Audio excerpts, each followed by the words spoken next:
Article 6 of the Uniform Customs and Practice for Documentary Credits is very important. It ties all other articles together for the accomplishment of the complete cycle of letter of credit. Yes. Today, we are delving the deep into Article 6 to understand the absolutely critical and vital rules anyone involved in international trade. Specifically, we are going to zero in on one of the most fundamental articles in the entire framework, that is, Article 6. This article deals with availability, expiry date, and place for presentation. It might sound a bit dry, but trust me, understanding this article can be the difference between a smooth, successful transaction and a costly, complicated dispute. So grab a coffee and let's get started. First, let's break down what Article 6 actually says. Essentially, it establishes the ground rules for how a letter of credit, or LC, is to be used. The article states that every credit must clearly indicate whether it is available by sight payment, deferred payment, acceptance, or negotiation. Think of this as the how. How will the beneficiary get paid? Is it immediately upon presenting compliant documents? That's sight payment, or will it be at a future date? That's deferred payment. Will it involve a draft that needs to be accepted by a bank? That's acceptance. Or can the beneficiary get funds from their own bank by selling the documents? That's negotiation. The credit must also state the bank with which it is available, or indicate that it's available with any bank. This is the where. Knowing which bank you need to present your documents to is crucial. If the LC says it's available with Bank of America, you can't just walk into CIBC Bank and expect them to handle it. However, if it says available with any bank, it gives the beneficiary much more flexibility, a key feature of a freely negotiable credit. And finally, Article 6 mandates that a credit must state an expiry date for presentation. This is the when an LC isn't a blank check that's valid forever. It has a shelf life. The expiry date is the absolute deadline for the beneficiary to present their documents. If you miss this date, even by 1 day, your presentation is late and the bank is fully entitled to refuse payment. It's a hard stop. So why is this so important? Well, Article 6 provides the bedrock of certainty for all parties involved in the transaction. For the beneficiary, the seller, it provides a clear roadmap. It tells them exactly how to get paid, where to go, and by when. This clarity eliminates ambiguity and reduces the risk of making a mistake that could delay or jeopardize payment. Imagine trying to ship goods worth millions of dollars without knowing these fundamental details. It would be chaos. For the banks, Article 6 is equally vital. It defines the scope of their undertaking. The issuing bank knows its exact obligation whether to pay at sight, accept a draft, or honor a deferred payment commitment. The nominated bank, which could be an advising or confirming bank, knows its role and authority. Can it negotiate? Can it only receive documents and forward them? Article 6 provides these instructions. This prevents misunderstandings between banks and ensures the system functions smoothly and predictably. Without this structure, the entire documentary credit system would lose its reliability, which is its primary selling point. Now, let's bring this to life with a real-world scenario. Let's look at the classic case of J.H. Rayner and Company Limited versus Hambros Bank Limited. This is a landmark case from 1943 that, while predating UCP 600, beautifully illustrates the principles that are now codified in articles like this one. In this case, a credit was opened for the purchase of Coromandel groundnuts. The beneficiary presented documents that described the goods as machine-shelled groundnut kernels. Now, in the trade, everyone knew these were the same thing. They were commercially identical. However, the bank refused to pay, arguing that the description in the documents did not strictly match the description in the letter of credit. The court sided with the bank. The judge famously stated that there is no room for documents which are almost the same, or which will do just as well. This case established the doctrine of strict compliance.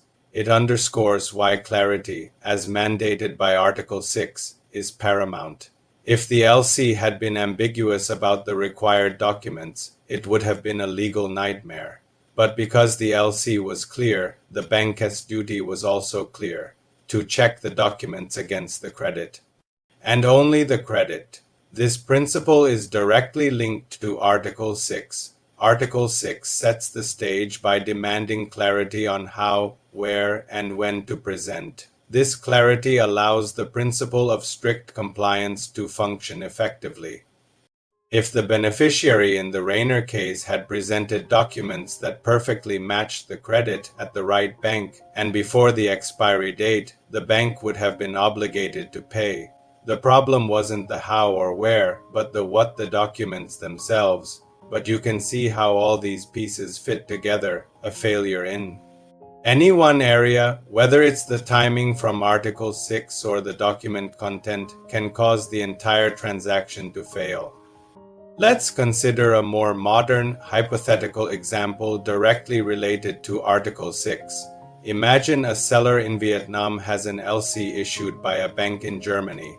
The LC states it is available by negotiation with any bank in Vietnam and expires on June 30th. This is great for the seller.